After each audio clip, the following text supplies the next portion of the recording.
আমার বাবা সেখানে তিনি তখন সেই সময়ের ইঞ্জিনিয়ার ছিলেন।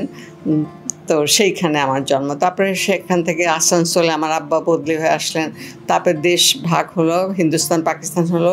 আব্বা যশোরে বদলি হলেন। আমার ছোটোবেলা যশোরে কেটেছে সেই দুরন্ত দিনগুলো। ঝড়ের দিনে আম কুড়োতে যাবার পেছনের দরজা খুলে দৌড়ে যে আম কুড়ানো, সেই সুন্দর দিন। তারপরে আমরা ঢাকায় এসেছি। ঢাকা থেকে আমার লেখাপড়া সমস্ত মেট্রিক পাস করা কলেজ ইউনিভার্সিটিতে, এবং ঢাকা থেকে পরবর্তী সময়ে আব্বা অনেক জায়গায় বদলি হয়েছেন, কিন্তু আমার আম্মা আমাদের পড়াশোনার জন্য ঢাকায় রয়ে গেছেন। আর আমারও বিয়ের পরে আমি ঢাকা থেকে পরে চট্টগ্রাম, ময়মনসিংহ এসব জায়গায় বদলি হয়েছি। এবং তখন তো এত সুবিধা ছিল না। চট্টগ্রামে গিয়ে আমি মঞ্চে নাটক করেছি।